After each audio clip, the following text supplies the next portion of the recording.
Alors, bonjour tout le monde, bienvenue au webinaire Comment optimiser la gestion des comptes payables. Merci beaucoup pour votre présence. Mon nom est Sylvain Gagné.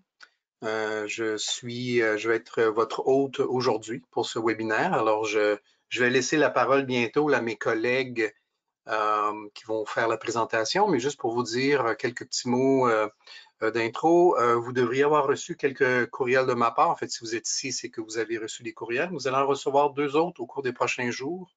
Un tout de suite après ce webinaire vers 13 heures avec le PDF de la présentation. Et d'ici à peut-être vendredi ou lundi au plus tard, vous devriez avoir un courriel avec un lien pour visionner le webinaire. C'est particulièrement pertinent pour la partie démonstration qu'on va voir en deuxième partie de ce webinaire. Alors, ce webinaire est enregistré. Si c'est un souci pour vous, alors vous pouvez quitter à ce moment-ci. Peut-être avant de passer la parole à mes collègues, j'aimerais attirer votre attention sur un événement qu'on a pour le moment à l'agenda. On en prépare quelques autres, mais disons que tout de suite, là, à PNED, c'est une formation, un atelier d'introduction à Power Apps qui dure une journée. Donc, aujourd'hui, vous allez voir peut-être quelques éléments de Power Apps apparaître dans la démonstration. Si vous voulez en savoir un petit peu plus, c'est une formation de Microsoft gratuite qu'on va donner le 16 mai. Les inscriptions ne sont pas encore ouvertes, mais la date est confirmée à ce moment-ci. Comme je vous disais, il y a d'autres événements qu'on prépare. Je vous encourage là à suivre notre page LinkedIn pour voir les annonces de ces événements-là. Ou vous pouvez aussi regarder sur notre site Internet, la page webinaire. Il y a les enregistrements de nos précédents webinaires qui s'y retrouvent. Si vous avez aimé le webinaire d'aujourd'hui, c'est un endroit là, pertinent là, pour voir d'autres contenus similaires. Alors, je vais passer la parole à mes collègues, peut-être débuter avec Éric, donc Simon et Éric. Je vous laisse vous présenter. Commence de ton côté, Éric. Oui, bonjour tout le monde, enchanté de faire votre connaissance. Éric Brochu, je suis directeur général chez Faction A.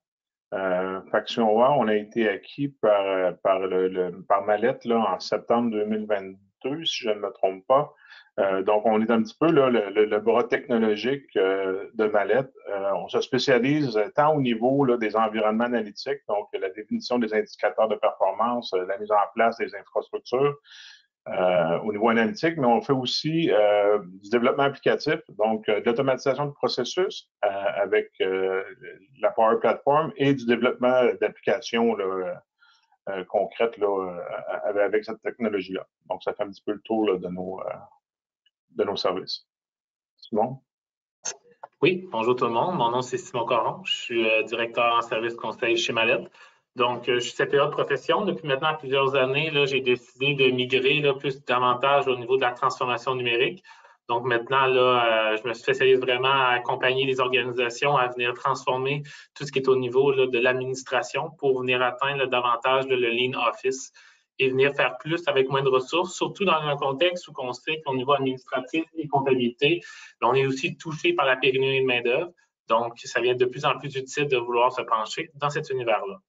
Avant de continuer, Sylvain, Éric, pouvez-vous me confirmer que mon partage fonctionne bien? On voit bien les visages? Oui. Parfait, super.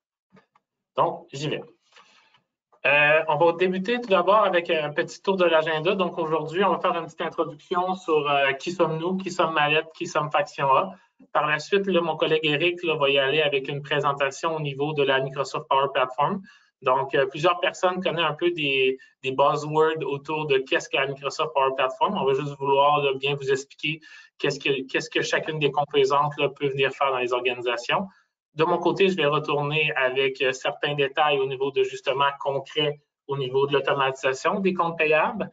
On va continuer avec Éric avec une démonstration d'une vingtaine de minutes sur notre outil qu'on a développé ici à l'interne.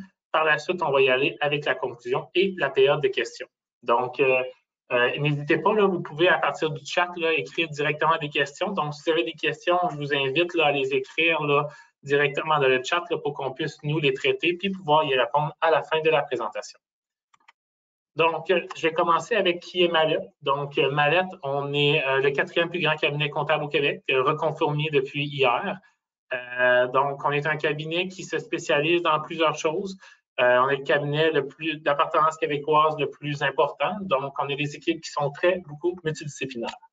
Sinon, en chiffres un peu, c'est quoi Mallette? C'est rendu maintenant à 1500 employés, quasiment 1600, 138 associés. Et aussi, maintenant, on est dans 39 régions, 39 bureaux partout à travers la province. Donc, et même plus spécifiquement, là, depuis quelques années, davantage là, à Montréal et même sur l'île de Montréal. Donc, Mallette, c'est quoi? Souvent, les gens nous connaissent là, pour tous nos services qui sont au niveau comptable, fiscaliste. C'était la nature, oui, même du cabinet là, dès le début. Par contre, Mallette a su beaucoup se diversifier dans le courant des dernières années afin de devenir de plus en plus là, un arrêt là, qui va pouvoir répondre à l'ensemble des besoins là, de notre clientèle puis des PME québécoises ou autres organisations. Donc, je vais juste défiler quelques services. Là. Je ne pourrais pas tous les dire, là, on pourrait en parler pendant longtemps, mais par contre, là, au niveau des services conseils, on parle justement ici de tout ce qui est indicateur de performance, comme mon collègue Éric en a parlé précédemment, des environnements analytiques. On va venir faire de l'optimisation et de l'automatisation des processus maintenant grâce justement à notre nouveau bras numérique qui est Faction A. On va venir au niveau de tous les diagnostics de gestion et organisationnels qui peuvent être au niveau RH ou autres éléments. On fait de la rémunération globale et de l'équité salariale pour venir s'assurer que vos organisations respectent les normes actuelles. On fait du recrutement international pour pouvoir venir accompagner, encore une fois, notre clientèle à venir pallier au fait de la pénurie de main-d'œuvre. On fait du remplacement au niveau de personnel comptable ou RH, donc on les appelle ceux qui sont en impartition, souvent appelés nos pompiers à l'interne, qui viennent justement remplacer les personnes stratégiques dans les organisations pour pouvoir permettre que le flot continue. On a aussi des services, un bureau d'actuariat pour tout ce qui est retraite, RRI et autres éléments. On fait de la gestion des risques et des temps de conduite des affaires, de l'évaluation d'entreprise qui est un peu plus naturelle, et même, il y a d'autres sujets qu'on pourrait discuter, donc par exemple l'acquisition de talent ou autres éléments. Éric? De notre côté, ben, on a glissé un mot au tout début, là, mais Faction A, c'est une firme spécialisée là, au niveau analytique et applicatif. Une des particularités qu'on a de notre côté, c'est qu'on est spécialisé sur les technologies Microsoft, donc on fait purement des projets avec les technologies Microsoft, que ce soit au niveau analytique ou applicatif. On a une équipe d'une 20aine de ressources présentement qui sont un petit peu au niveau géographique, là, qui sont dispersés à travers le Québec et même à l'extérieur du Québec. Ce qui est important de savoir, c'est qu'on est un partenaire Gold de Microsoft. Donc, on a notre partenariat actif et les ressources à l'intérieur chez Faction A sont évidemment certifiées là, sur les différentes technologies et les différentes plateformes. Les deux grandes lignes qu'on a, les deux grands services, bon, il y a la partie analytique, on en a parlé tout à l'heure, donc tout ce qui est les environnements d'intelligence d'affaires. On a un focus très Power BI et Microsoft Fabric présentement. On a aussi des interventions qui ont été faites sur des plateformes pour gérer des hauts volumes, là, comme Synapse, là, qui est une plateforme un petit peu plus complète, un petit peu plus dispendieuse aussi. Puis on fait aussi du développement applicatif et d'automatisation de processus avec la Power Platform. On fait également d'autres choses avec la Power Platform, mais aujourd'hui, on va focuser sur l'applicatif et l'automatisation. Merci beaucoup, Éric. Donc, les objectifs de la rencontre d'aujourd'hui, c'est vraiment de vous permettre là, de comprendre comment est-ce que la Power Platform peut venir vous permettre d'optimiser votre processus de gestion des comptes payables. Puis aussi, on veut vous démontrer là, justement l'utilité, le potentiel, mais surtout, là, vous allez voir un peu l'accessibilité et la faisabilité qui est très réaliste de ces outils-là. Donc, je vais passer la parole à mon collègue Sylvain qui va à l'instant vous partager là, quelques sondages là, que vous puissiez répondre pour qu'on puisse savoir un peu plus à qui on a affaire aujourd'hui. Alors, vous devriez voir mon écran, là, le premier de nos sondages. On a quelques sondages à faire pour apprendre à vous connaître un peu plus, ajuster un peu notre discours aujourd'hui. Donc, je vois qu'il y a quand même un certain nombre de personnes qui ont voté. Si vous êtes en plein écran, peut-être que vous avez de la difficulté à cliquer. Alors, sortez du mode plein écran pour pouvoir voter. ou choisir une des options. Donc, on voulait savoir pour débuter, avez-vous optimisé votre processus automatiser votre processus de gestion des comptes payables? Donc, c'est simplement oui ou non. Je vois que la majorité a voté, ça commence à ralentir, donc pour ne pas trop prendre de temps, je vais partager les résultats. Donc, il y a quand même beaucoup, la grande majorité, la très grande majorité n'ont pas encore automatisé leur processus de gestion des comptes payables. Alors, vous allez avoir un très bon exemple aujourd'hui. Je vais maintenant passer rapidement au deuxième sondage, qui est quand même assez intéressant aussi. Combien de factures par semaine votre organisation doit gérer? Donc, vous avez les choix entre 0 et 200, 200 à 500 environ, 501 à 1000 et plus de 1000 factures. Alors, je vois encore, ça commence à voter. Alors, on est à peu près à 70%. Alors, si vous pouvez choisir votre option, ça donne une petite idée là, de genre de complexité d'automatisation que vous devriez faire pour procéder. Alors, 80%, c'est à peu près le même résultat que tout à l'heure. Des gens ont voté. Alors, je vais fermer le sondage et vous présenter les résultats. Alors, je crois, on voit 44%, c'est 0 à 200, 29% de 200 à 500 et 12% de 500 à 1000 et on a 15% de 1000 et plus factures. Et le dernier petit sondage, combien d'employés s'occupent de vos comptes payables? Donc 1 à 2, 3 à 4, 5 à 10 ou 10 et plus. Alors, on voit là, que vous commencez à être habitué, ça monte très vite. On est à peu près à 80% encore une fois. Alors, je vais fermer et présenter les résultats. Le dernier sondage. Alors, 60%, 1 à 2 employés, 12%, 3 à 4 et 24%, 5 à 10 et quand même 6%, 10 et plus. Alors, ça fait le tour des sondages qu'on avait en début de réunion. On va avoir un sondage de satisfaction à la toute fin. Alors, après la période des questions, je te laisse continuer, Simon. Oui, peut-être seulement me confirmer que mon partage fonctionne à nouveau. Sylvain? Oui. Alors, à tout à l'heure. Donc, on continue. Donc, Éric, c'est à toi. Bon, avant d'entrer dans le, dans le vif du sujet, dans le processus lui-même, je pense que ça vaut la peine là, de regarder un petit peu qu'est-ce que c'est la Power Platform, pour que les gens puissent voir les différentes composantes qui font partie de la Power Platform, mais aussi comprendre que dans la grande majorité des entreprises au Québec, c'est une plateforme qui est disponible déjà. Si vous avez déjà vos licences d'Office 365, les chansons, c'est que vous êtes capable de mettre en œuvre un ou plusieurs de ces composantes-là à faible coût. Donc, c'est quand même important de comprendre. La Power Platform, dans le fond, dans l'image qu'on voit présentement à l'écran, c'est la ligne grise, si on veut. On retrouve 5 composantes dans la Power Platform. Power BI, qui est quand même assez connu, là, je pense, sur le marché présentement. Ça, c'est l'outil pour la visualisation de données. Donc, quand on parle d'analytique, généralement, on va utiliser Power BI pour être capable de créer des tableaux de bord puis des indicateurs de performance. On a Power Apps, qui est un outil de développement d'applications. Souvent, Microsoft utilise le terme low code, no code. Je n'irai pas dans les détails. Ce qu'ils veulent dire, c'est assez simple pour que le commun des mortels puisse démarrer un début d'application avec l'outil. Donc, l'apport des TI, selon Microsoft, pourrait être plus limité. Power Automate, c'est l'engin d'automatisation. Donc, si on veut automatiser un processus, c'est une gestion de workflow, dans le fond, qui nous permet d'être faite avec Power Automate. Power Virtual Agent, on le voit de plus en plus là, dans les différents sites web où on navigue. C'est le petit robot là, généralement en bas à droite qui nous permet de poser des questions puis d'avoir des réponses sans avoir de discussion avec un être humain en chair et en os. Donc, ça fait partie aussi de la Power Platform, c'est une fonctionnalité qui existe. Et PowerPage, c'est l'outil qui permet d'exposer une application à l'externe. C'est-à-dire, si moi, j'ai des partenaires à l'extérieur de mon entreprise, puis je veux leur rendre, donner accès à une application à l'interne, bon, on va développer l'application avec un outil qui s'appelle PowerPage. À ce moment-là, l'application est utilisable à l'extérieur des murs de l'entreprise.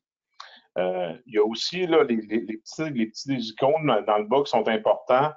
Dataverse, qui est en fait la base de données là, qui gère l'ensemble des structures de la Power Platform.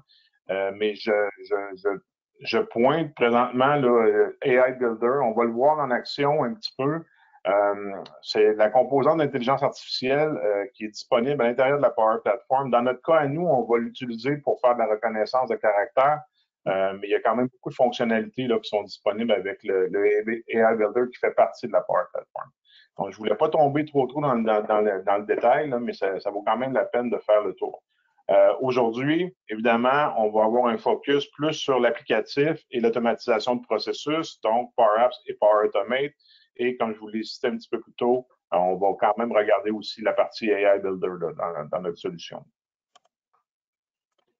Merci beaucoup, Éric. Donc, je vais continuer avec l'automatisation des processus des payables. Donc, ici, on va juste vous faire une courte démonstration de qu'est-ce que ça ressemble là, quand on vient justement automatiser. Puis là, quand on vient automatiser, moi, ce qui est quand même important, c'est un des éléments que je veux vous garder en tête là, quand vous êtes sorti du webinaire. Il y a une différence quand même entre optimiser nos processus puis transformer nos processus. Donc, quand on va venir automatiser, on va être davantage dans la transformation de nos processus afin de venir un peu le briser, de le repenser pour avoir des nouvelles méthodes de faire, pour être encore plus efficace, mais surtout pour maximiser l'utilisation des technologies. Donc, dans un contexte normal, dans une organisation où le processus est encore manuel, comme vous pouvez voir, c'est la zone grise. Donc, la zone grise, c'est l'humain qui vient faire des interventions. Donc, le fournisseur nous envoie la facture, on a une personne qui fait la réception, qui va soit l'imprimer ou la classer dans des SharePoint, qui va pouvoir venir faire par la suite une conciliation de la facture avec les bons de commande ou les bons de réception. Dépendant de si la facture, si la conciliation est valide ou non, on va rembarquer dans le processus de venons corriger, contactons le fournisseur. Donc, l'ensemble de ces rôles-là doivent être effectués. Par la suite, notre personne, ou dépendant de nos environnements, on doit venir gérer qui doit faire l'approbation, pourquoi, faire la répartition, communiquer avec les gens, surtout par des suivis avec les gens pour s'assurer que est-ce que ça a vraiment été fait, l'approbation, surtout dans des contextes où justement on est papier, l'approbation doit être faite des fois physiquement, donc encore une fois, là, la personne doit se déplacer, donc ça occasionne certaines lacunes ici à ce niveau-là. Par la suite, après que l'approbation est faite, on peut faire la saisie dans le système, procéder à l'autorisation du paiement, à la transmission du paiement, faire le paiement. On va finaliser le traitement et finalement, on va venir la classer, là, dépendant de comment ça fonctionne, encore une fois, si on est papier ou informatique. On va peut-être venir la classer dans un classeur d'une façon physique ou venir la classer dans SharePoint, mais ça va être la responsabilité de notre personne de faire l'ensemble du processus.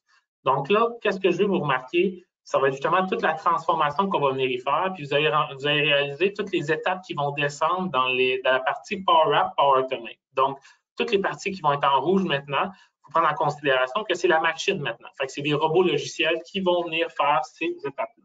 Donc, on va démarrer avec la réception. Quand on vient parler de réception ici, c'est que dans les organisations, qu'est-ce qu'on va venir créer? C'est des boîtes génériques où que maintenant, on va venir obliger à nos fournisseurs ou à nos ressources à l'interne de envoyer parvenir les factures dans notre boîte générique. Donc, on va avoir un robot que son seul rôle, dans le fond, sa tâche, à chaque jour, 24 heures sur 24, 7 jours sur 7, il va venir lire la boîte, il va venir s'assurer, est-ce que j'ai reçu une facture, est-ce que j'ai reçu un PDF, puis quand ça va être fait, il va partir le traitement et il va la traiter. Donc, quand il va venir la traiter, c'est là que la première phase du AI embarque avec la reconnaissance de caractère, souvent appelée le OCR, où que le système va être capable de venir prendre le PDF et il va venir l'analyser pour venir identifier c'est qui mon fournisseur, c'est quoi la date de la facture, c'est quoi mon bon de commande, les montants, l'ensemble des éléments qu'on veut qu'ils viennent détecter dans la facture, mais il va venir faire la détection. Lorsque c'est fait, il va pouvoir venir prendre la facture puis l'insérer dans le fond dans notre système afin de venir l'insérer dans le Power App pour que maintenant on puisse commencer à venir faire le traitement de cette facture-là et que le flow du processus puisse continuer. Par la suite, on rentre dans la deuxième phase, qui est toute la phase de conciliation. Donc, quand on vient faire la phase de conciliation, qu'est-ce qu'on va venir faire? Donc, maintenant, grâce aux informations qu'on va avoir recueillies, on va venir se connecter, dans le fond, là, aux différents systèmes afin de venir obtenir les bons de commande ou les bons de réception et ou, dépendant du processus, afin de venir l'extraire et de venir aussi ajouter ces informations-là dans notre application qui va venir faire la gestion. Donc, ces informations-là vont nous servir à quoi? Ça va nous permettre de venir automatiser la conciliation. Donc, à partir des informations qu'on va obtenir grâce à l'OCR et des informations qui vont avoir été saisies dans le système, on va pouvoir demander au système de venir faire la vérification pour venir voir si les montants sont valides. Si les montants ne sont pas valides, c'est dans un contexte comme ça où on pourrait passer à l'autre étape, c'est venir comprendre pourquoi est-ce que le montant n'est pas valide. Puis c'est là que l'humain embarque pour la première fois depuis le début là, de notre processus. Donc, c'est sûr que s'il y a des éléments qui sont erronés dans la facture, le robot va pouvoir vous les identifier. Par contre, il ne pourra pas vous dire pourquoi. Il ne va pas nécessairement être aussi en mesure d'essayer de comprendre quelle action qu'il doit venir prendre par la suite. Donc, c'est là qu'en tant qu'humain, on va venir faire une certaine intervention pour venir gérer la correction, mais aussi venir peut-être communiquer directement avec le fournisseur. Donc, quand je dis qu'on doit intervenir, c'est que oui, on fait une certaine intervention, mais tout ce qui est au niveau des communications, on peut venir automatiser ça pour venir en informer notre fournisseur. Puis mon collègue Eric va venir vous le montrer d'une façon plus concrète là, plus tard dans la rencontre. Puis lorsque le montant est valide, qu'on peut venir le voir ici, mais le processus va suivre son cours sans qu'on ait une intervention qui soit humaine nécessaire. Donc, on va venir à l'approbation de la facture. L'approbation de la facture va être rendue disponible dans le Power Apps. Donc, quand on dit disponible, c'est que ça va avoir été centralisé, ça va avoir géré selon votre flot de données. Donc, est-ce que vous séparez les factures par fournisseur, par personne? Toute l'attribution de l'approbation à qui, où, quand, comment, en fonction des projets, le système va tout venir automatiser et nos personnes qui doivent approuver les factures vont avoir dans leur page à eux, encore une fois, leurs éléments qui sont à eux et qui doivent approuver. Donc, mon collègue Eric va encore une fois vous le montrer plus tard pour que ce soit encore plus visuel, mais qu'on peut venir voir, là, on revient à une intervention humaine qui est au niveau de l'approbation. C'est nécessaire parce qu'on veut garder un certain contrôle de notre processus. Par la suite, tout ce qui est au niveau de la saisie, mais on va encore une fois pouvoir venir automatiser ces éléments-là. Que ce soit au niveau de l'autorisation du paiement, c'est sûr que l'humain va intervenir, mais aussi au niveau du transfert des données dans le système comptable pour pouvoir venir inscrire les transactions. Donc, on vient vraiment encore une fois réduire cette tâche-là et on va seulement avoir à venir faire des approbations au niveau des écritures et des approbations aussi au niveau des paiements par la suite.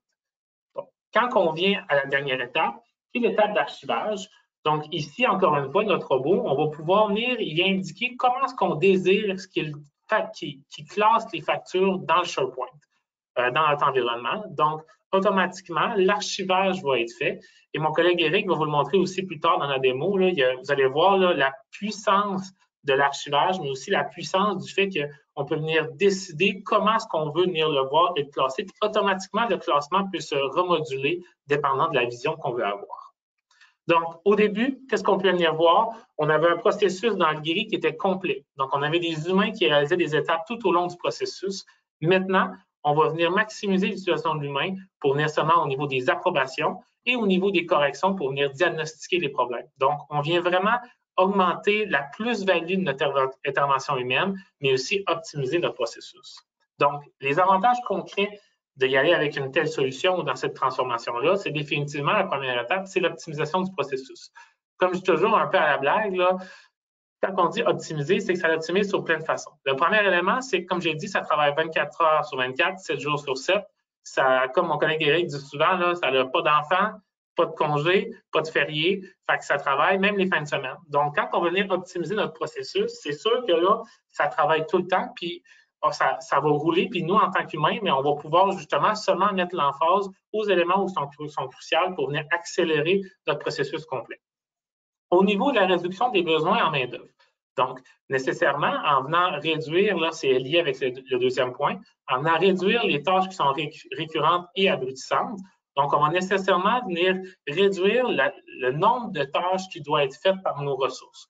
Donc, autant dans un contexte où on a un problème de pénurie de main-d'œuvre, puis à place d'embaucher, on peut venir mettre un robot pour justement être capable d'en faire plus, mais autant que ça peut venir nous supporter dans notre croissance dans les prochaines années, afin à place de seulement engager les nouvelles ressources, mais on est toujours en fonction d'être capable de justement de supporter la croissance avec de tels robots.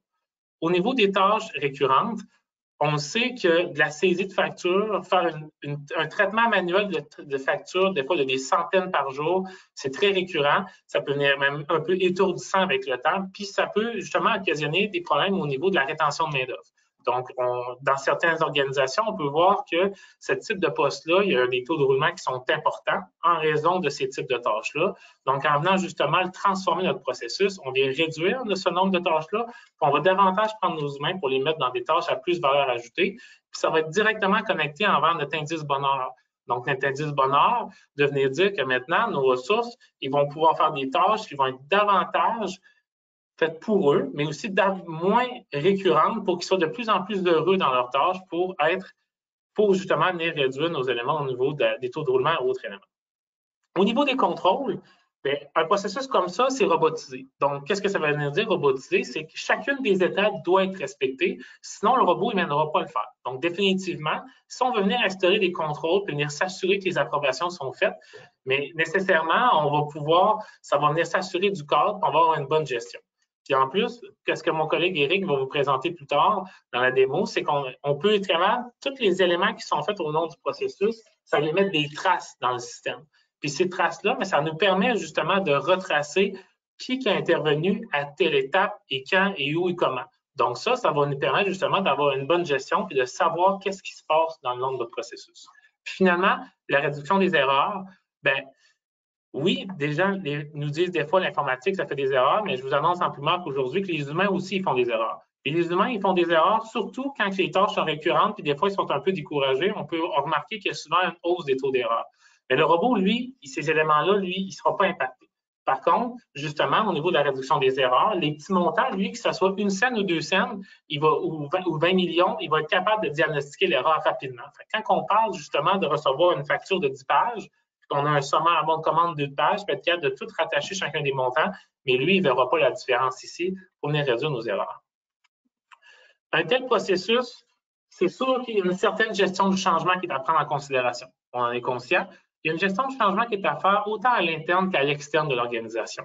Quand on parle de l'externe, on va débuter avec l'externe, c'est sûr que pour pouvoir venir optimiser et maximiser notre processus, ça va nécessiter que nos fournisseurs nous envoient des factures qui sont conformes et qui contiennent les éléments qu'on veut qu'il y ait pour pouvoir venir faire notre gestion. Donc oui, ça va nécessiter une gestion au niveau de nos fournisseurs.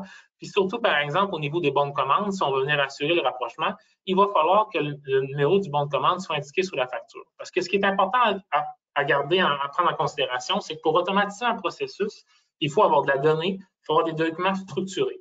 Puis il faut que sur nos documents structurés, on ait des éléments qui vont nous permettre d'identifier, mais de faire la conciliation et faire le rapprochement avec nos données qu'on a. Donc, si on ne gère pas cette gestion de changement-là, puis on n'y adhère pas, ou que nos fournisseurs n'y adhèrent pas, ça peut avoir certaines problématiques, mais quand même, ces systèmes-là sont de plus en plus récurrents. Donc, on sait, quand on envoie des factures de plus en plus à nos clients, c'est obligatoire. Donc, c'est une gestion du changement qui est dans l'ère moderne actuelle. Finalement, à l'interne. À l'interne, on a certains éléments à prendre en considération. Le premier, c'est certainement au niveau de nos ressources humaines.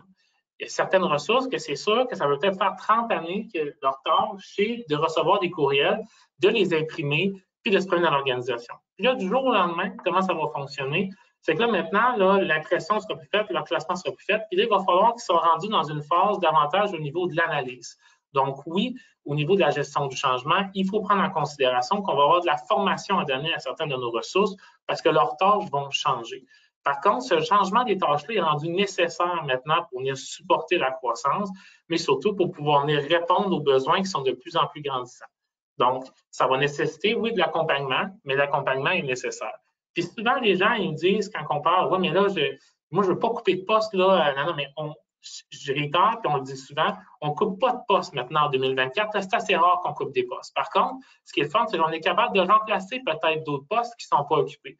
Donc, il faut davantage aller avec cette vision-là où on ne vient pas pour ces grands systèmes-là, ils ne viennent pas couper des postes, ils viennent voler des tâches qu'on ne veut plus pour pouvoir déplacer les gens vers des tâches qu'on va avoir besoin d'eux. Donc, je dis toujours à la blague, des fois, là, c'est quasiment plaisant des fois de se faire voler de la job, là, mais oui, il y a certains jobs que c'est le fun de se faire voler. Sylvain, je vais te repartager là, pour le prochain sondage.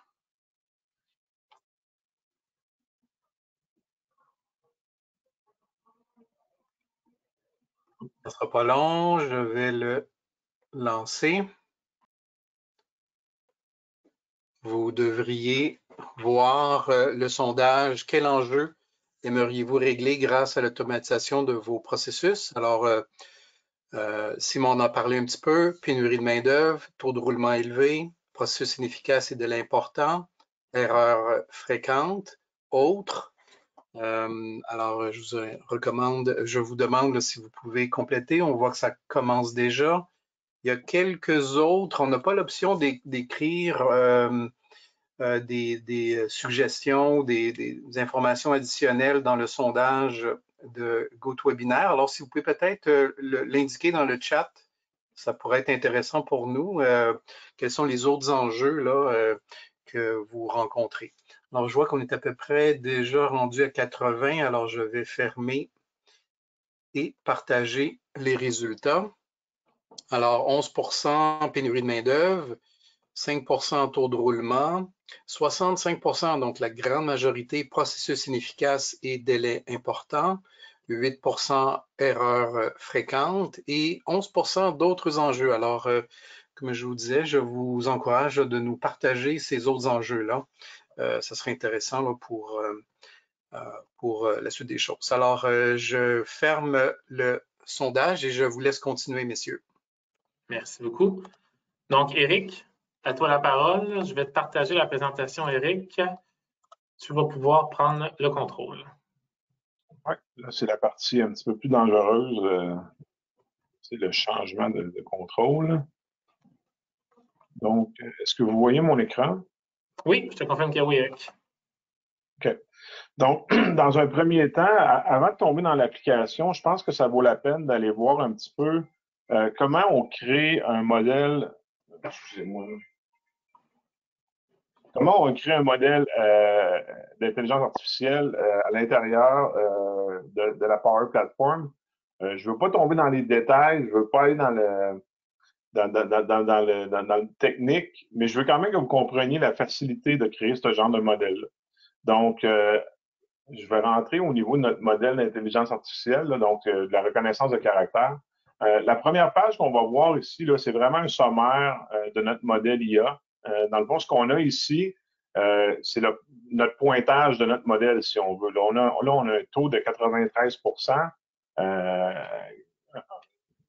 quand même, c'est un très bon score là, au niveau analytique. Ce que ça veut dire, dans le fond, c'est quand je reçois des factures dans mon processus, okay, j'ai 93 des chances d'être en mesure de bien lire l'information à l'intérieur de la facture puis de l'envoyer à l'application.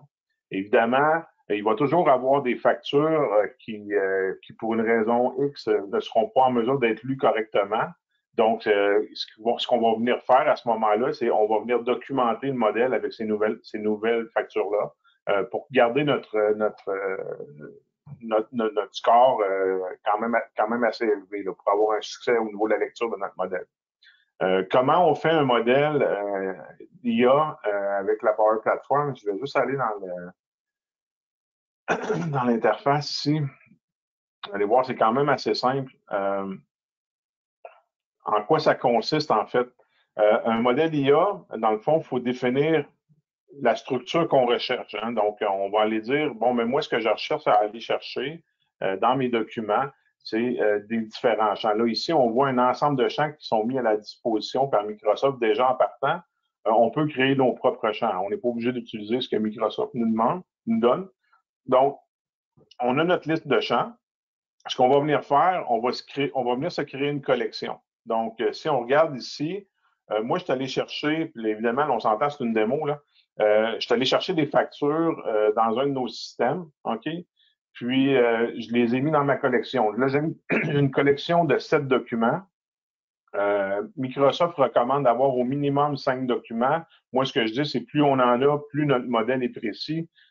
Pourquoi mon score est si élevé avec seulement 7 documents? On s'entend dans la réalité, c'est que mes structures de factures sont toutes les mêmes. Donc, pour lui, c'est facile de dire, OK, l'ensemble des factures qui vont venir dans le système vont avoir la même structure.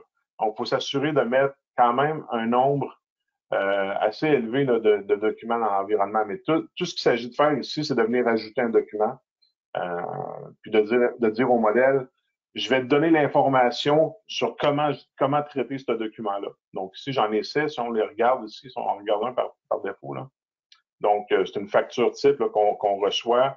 On a une en-tête, on a des items, on a des prix, on a des taxes. Bon, on a différentes informations. Okay? Prochaine étape, ça va être de venir définir au modèle où est-ce que je trouve l'information dans ma facture. Donc, si on regarde dans l'extrême droite, on a l'ensemble des champs. Là, évidemment, on a utilisé la structure Microsoft, là, mais on aurait pu créer la nôtre, donc on aurait vu seulement les champs qui nous intéressent. Mais ce qui est important de voir, c'est au niveau de, mettons, le numéro du bon de commande, quand je l'identifie, si je vois dessus, là, on est capable de voir en vert ici que c'est ce champ-là qui va s'allumer. Donc, moi, là, j'ai spécifié certains champs dans ma facture, puis je les ai attribués à une colonne que je m'attends de recevoir. Donc, ici, là, c'est mon nom de client. Ici, ça va être le sous-total, puis là, ici, ça va être le total de ma facture. Donc, il faut faire pour l'ensemble des champs qu'on a dans notre document et qui nous intéressent. Une chose intéressante à voir, là, je ne sais pas, je vais le trouver moins ici. C'est au niveau des tables de détail. Donc, ici, moi, je regarde l'ensemble des items. Je vais retrouver l'ensemble des items qui font partie de mon document. Donc, je vais venir l'identifier.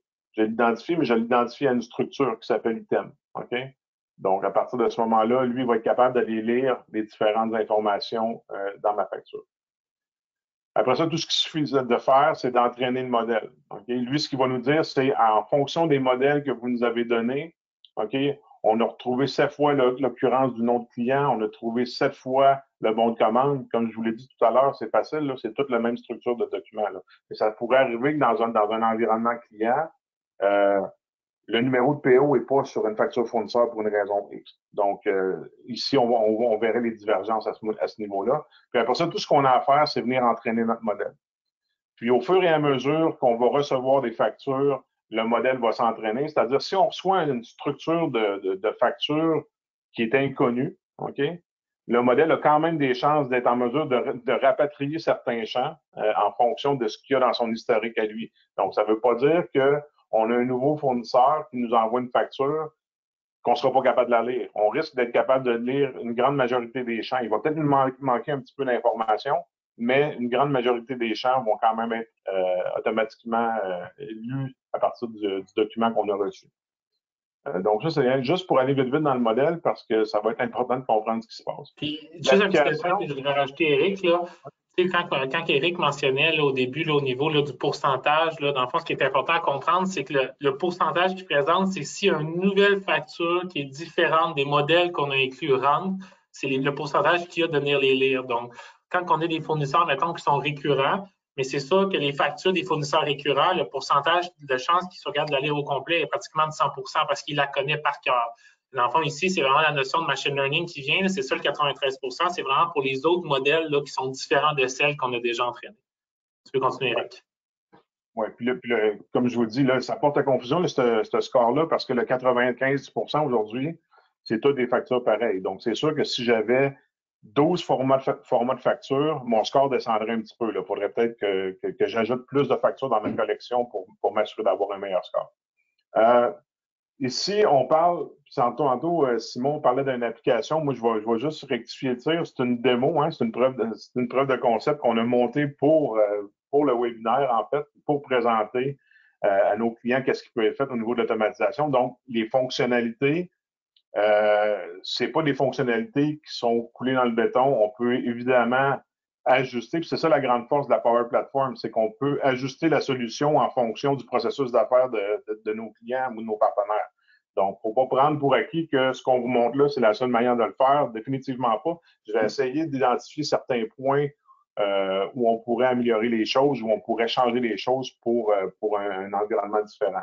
Donc, la première étape, vu que c'est une démo, il faut que je stimule la réception de courriel. Donc, importer des fichiers, c'est un petit peu ça que ça fait. Là. Je vais envoyer des fichiers PDF dans une boîte courriel. La boîte courriel, elle est surveillée par un robot là, qui dit okay, quand je reçois un fichier, je lance le modèle AI. Donc, je vais juste le faire pour tout de suite. Là, on va charger quelques factures là, dans notre environnement. Donc, qu'est-ce qui se passe présentement? J'ai mon modèle d'intelligence artificielle qui est en train de regarder toutes les factures qui rentrent dans ma boîte de courriel. Il est en train de faire la reconnaissance de caractères sur les différents fichiers PDF. Puis ce qu'il va faire, il va venir m'afficher mes factures qu'il a été en mesure de lire dans mon interface. En même temps, ce qu'il va faire aussi, c'est en fonction du numéro de PO qu'il va avoir trouvé, il va aller dans mon ERP, il va aller extraire les informations du PO qu'on a au niveau du ERP pour être capable de faire l'assimilation ou la conciliation des deux. Donc, c'est le traitement qui est en train de se passer présentement, sans intervention humaine, évidemment. Là.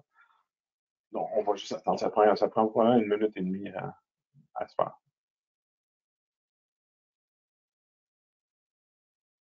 Donc, vous voyez comment il a réussi à lire certaines factures. Je vais passer dans le détail de l'application un petit peu après. Donc, la première étape de mon processus est faite. Donc, moi, je suis allé lire les factures dans une boîte de courriel. J'ai concilié avec les différents PO que j'ai dans mon ERP, puis je les affiche à mon utilisateur. Ce qu'il faut comprendre, évidemment, il y a une gestion. On doit quand même gérer les droits et les rôles de nos ressources à l'interne. Donc, ce qu'on a inclus présentement, c'est une méthode très, très simple de le faire. C'est qu'on a dit, bon, ben, nous, là, ce qu'on va faire, c'est pour les employés, OK, on va leur attribuer un rôle, OK, puis on va mettre des valeurs limites sur l'approbation. Donc, c'est-à-dire que quelqu'un qui est aux ventes, il peut approuver jusqu'à 600 $, quelqu'un qui est superviseur jusqu'à 5 000, puis un directeur, il n'y a pas de limite. Évidemment, pour les fins de la démo, c'est comme ça qu'on le fait. On aurait pu aussi créer une structure d'approbation multiple, c'est-à-dire que la vente approuve, puis une fois qu'il est approuvé par les ventes, on envoie un courriel automatiquement au superviseur pour qu'il y ait une deuxième approbation. C'est quelque chose qu'on peut mettre en place. On ne l'a pas fait dans le cadre de la démo, là. Mais c'est quelque chose qu'on peut facilement mettre en place. On pourrait mettre aussi une notion d'approbation par fournisseur, c'est-à-dire on pourrait assigner certaines ressources à des fournisseurs spécifiques. Donc, à partir du moment où mon fournisseur A m'envoie une facture, ben c'est Jean-Pierre qui a le devoir de l'approuver. Donc, toutes ces choses-là sont possibles. Évidemment, puis ici, ce qu'il s'agit de faire, c'est de venir identifier la ressource, lui donner un rôle, puis à partir de ce moment-là, il va voir l'ensemble des factures en passant. Là, on voit l'ensemble des factures, mais il n'y aura pas la capacité de venir autoriser la transaction. Okay? Donc, si on regarde ici dans l'interface, on a plusieurs factures qui sont rattachées à des PO. On est chanceux. Dans notre cas à nous, on est capable d'avoir un 100% entre la facture et le PO. C'est pas toujours possible. Évidemment, on pourrait rendre ces champs-là en mode édition pour être capable de venir manuellement mettre le numéro de PO là, si le besoin était comme ça. Ce qu'on voit à l'écran, les factures, les informations de base, on voit, bon, évidemment, on voit les délais en jours là, avant d'arriver à la fin de notre terme. Là. Donc, si on veut s'assurer de rencontrer nos termes, on a rajouté un petit filtre, là, mais ça nous dit le nombre de jours qui nous reste pour approuver puis faire le traitement de la facture. Donc, on pourrait avoir un focus sur qu'est-ce qui est le plus urgent en premier. Vous voyez des factures avec des dates qui sont très loin dans le passé. Là, vous allez le voir tantôt, c'est juste pour être en mesure de vous présenter la notion d'archivage un petit peu plus facilement. Ce qu'on voit aussi dans l'interface, on a rajouté des icônes pour nous dire, OK, celle-ci, OK, on a été capable de faire la conciliation à 100% entre le PO et la facture. Et si il y a quand même une différence, donc il faudrait prendre une action. Donc, excusez-moi, je vais... puis ici, dans le fond, ce qu'on dit, là, c'est qu'on donne les pourcentages de différence. C'était juste une information additionnelle qu'on a mis. Là, je viens de me rendre compte que je me suis pas mis de rôle, donc je ne serais pas en mesure d'approuver. Vin Diesel, c'est pas moi. Ils ont décidé de me nommer comme ça. À gauche, on voit, il y a un carré rouge qui est apparu. Là. Moi, en étant identifié comme directeur, je peux approuver l'ensemble des factures. Par contre, je ne peux pas approuver les factures qui n'auront pas été conciliées. Donc, qu'est-ce que je peux faire à ce moment-là? Je peux venir prendre une action sur la facture. Donc, ici, on voit là, ma deuxième facture. Sur mon PO, là, j'étais à 115. Sur ma facture, j'étais à 105. Il y a une différence. Je vais venir voir quel est mon problème. On se rend compte que j'ai des problèmes au niveau de mes prix. Donc, les prix sur mon PO sont différents de sur ma facture. Donc, ce que je peux venir faire, je peux venir ajuster, évidemment. Je vais juste la ramener au bon prix, là. Puis ici, c'est 3 fois 2 de 50.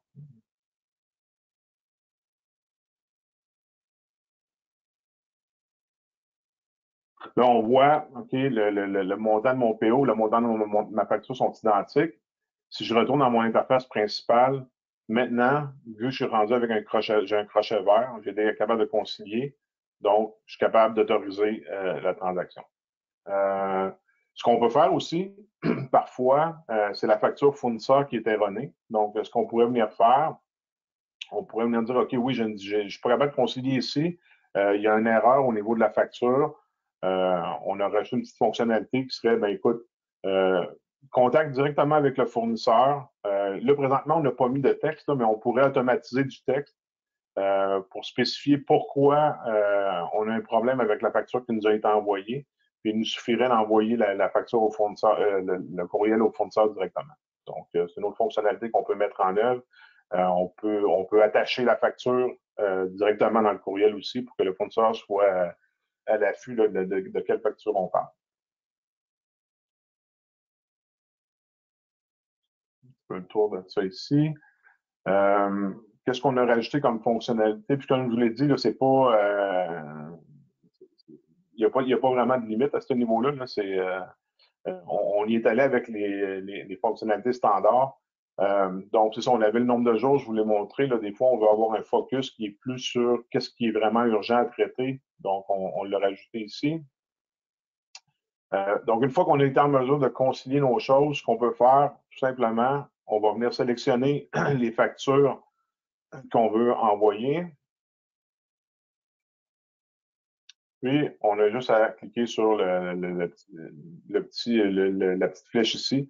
Présentement, on l'exporte dans un fichier Excel pour la cause. Par contre, il faut comprendre qu'on pourrait utiliser des API de votre système interne et d'aller créer des informations directement dans votre système financier. Il n'y a pas de problème à ce niveau-là. Donc, je vais faire mon export. Donc, ce que j'ai fait, j'ai traité les factures que je devais traiter. Si je reviens au niveau de mon interface principale, j'ai la notion d'archivage. Donc, moi, OK, j'ai fait mon processus. Maintenant, je veux être en mesure de retrouver une facture dans le temps. Donc, on a ajouté la notion d'archivage. Donc, toute la partie classement des factures, on la retrouve ici. Donc, ce qu'on voit, on voit l'ensemble de nos factures qui ont été autorisées jusqu'à présent. Et évidemment, on est en mesure d'aller voir la facture elle-même. Pour un certain temps, là. On est capable de venir voir directement la facture dans notre interface. On est capable de la télécharger. On a rajouté un genre de petit audit trail qui spécifie qui a fait la transaction. Évidemment, c'est pas assez. Ce qu'on veut rajouter dans la démo là, pour les prochaines fois, c'est vraiment d'avoir un outil complet, à savoir quand est-ce que la facture est entrée dans le système, quand est-ce qu'on est en mesure de concilier, qui l'a concilié, quelles actions ont été prises par l'utilisateur. Ça va nous permettre de générer aussi des statistiques sur nos performances à traiter nos factures fournisseurs. Donc, on va savoir combien de temps, c'est quoi nos délais pour le traitement d'une facture. On va savoir, toutes sortes d'indicateurs de performance qu'on peut mettre en œuvre avec ça. L'autre chose qu'on a rajouté pour les fins de la démo, c'est vraiment au niveau du classement, en parlant avec différents gens, on se rend compte qu'on a tous nos méthodes de classement.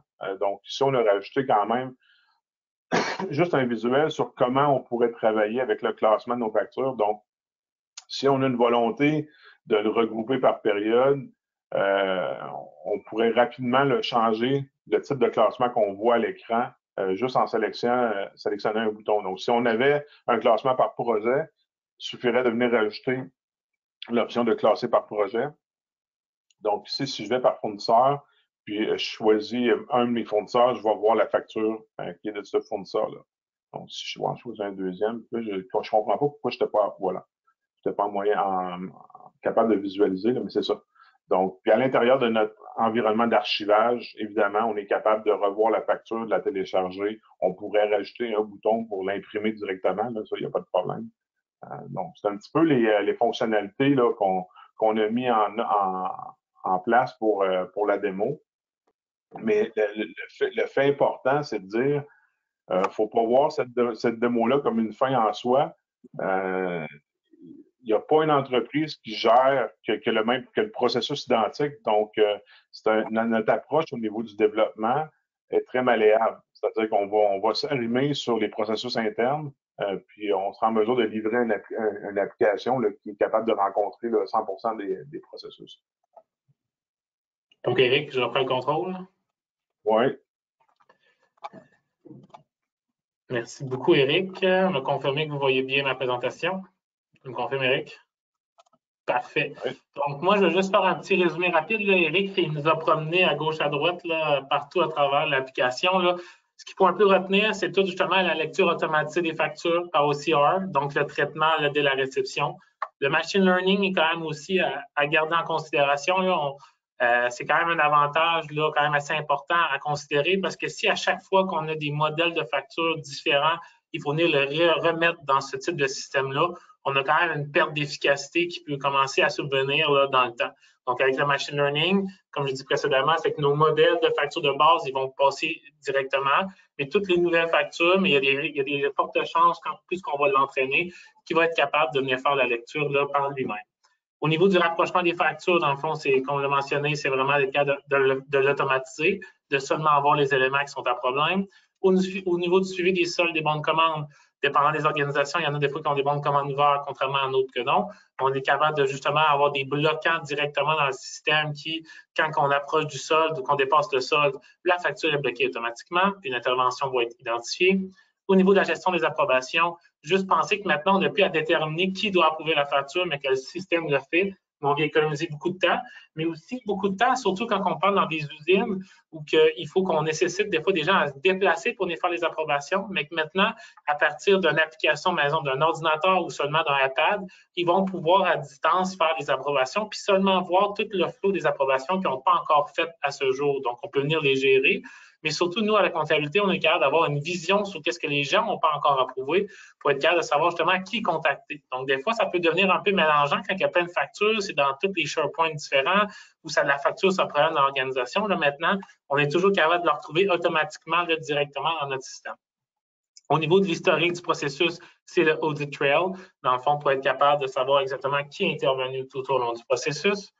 On continue avec le délai de paiement de facture pour venir nous aider justement à bénéficier de nos avantages au niveau de nos paiements puis essayer d'éviter de passer à côté, encore une fois, quand ça va vite, surtout si la facture, si on a des délais qui ne sont pas efficaces. On voyait tantôt 66% des délais étaient inefficaces. Donc, clairement que là, d'avoir en plus cette information-là, ça va nous permettre de prendre la bonne décision au bon moment. Au niveau de l'archivage, mais si tout est classé, on peut facilement être capable de justement refaire les regroupements automatiques pour, dépendant de la situation de l'utilisateur. Ça va être adapté. On va faire une saisie automatique dans le système comptable et finalement, dans le fond, c'est un processus qui est adapté et sur mesure. Donc, peu importe vos flots d'approbation, le fonctionnement, la provenance des éléments, ça peut s'adapter à votre situation. Donc, en conclusion, qu'est-ce que je veux vous retenir aujourd'hui? C'est qu'il faut retenir que l'automatisation des processus, c'est une réponse à la croissance. C'est une réponse à la croissance. Puis c'est aussi, je vais tout de suite lire la ligne, c'est une solution à la pénurie de main-d'œuvre. Donc, c'est à garder en tête. Puis, tu sais, des fois, les gens nous disent, là, on vous a présenté aujourd'hui les payables, mais il faut garder en considération que ce n'est pas juste les payables qui peuvent être automatisés dans les organisations. Comme je dis toujours, s'il y a un flux de la donnée qui est logique, qui a des étapes, puis que vous avez des données structurées et des documents structurants que vous devez concilier, mais on peut l'amener encore plus loin l'automatisation des processus que seulement payable. Donc, c'est une réflexion à avoir. Finalement, c'est accessible et intégré. Comme Éric vous l'a présenté, dans le fond, on s'intègre directement à votre environnement. On a déjà reçu une question, dans le fond, là, au niveau là, est-ce qu'il y a un API? C'est exactement ça. Dans le fond, là, la Power Platform, ils ont des API existants avec un très grand nombre de systèmes. Ça va toujours dépendre. Oui, on doit toujours venir faire des vérifications pour venir voir s'ils existent, mais quand même, là, Microsoft a mis beaucoup de l'avant ces éléments-là, puis il y a beaucoup de connecteurs qui existent. Donc, c'est pour ça que ça s'intègre bien dans les écosystèmes. Aussi, juste un petit clin d'œil au niveau de la pénurie de main-d'œuvre. Quand on fait des présentations, j'aime ça en parler. Il y a environ un an, j'ai assisté à une conférence là, sur un économiste qui m'a fait réaliser de quoi qui est quand même assez frappant. Là. On entend souvent parler des gens, là, la pénurie de main-d'œuvre, c'est épouvantable. Mais dans le fond, il faut garder en considération qu'actuellement, selon la plupart des économistes, on est au meilleur. En tout cas, l'année dernière, on était au meilleur des 10 prochaines années qui s'en venaient. Donc, ce que ça veut dire, c'est que dans 5 ans, c'est ce qui planifie qu'on allait avoir le creux au niveau de la pénurie de main-d'œuvre pour revenir dans 10 ans où on était l'année dernière. Donc, ce qu'il faut dire, c'est est-ce que l'acquisition de main-d'œuvre est encore la solution qu'il faut venir appliquer ou qu'on devrait davantage maintenant venir voir au niveau de l'informatique? Parce que si on trouve que c'est difficile aujourd'hui, ça va l'être encore plus demain. Finalement, au niveau de la Power Platform, on espère vous avoir un peu présenté là, tout ce que c'était l'ensemble des éléments, mais surtout que c'est un écosystème qui est complet, qui se parle, puis qui permet justement de s'intégrer à nos systèmes, puis d'être un plus qui va nous permettre d'avancer encore plus loin. Donc,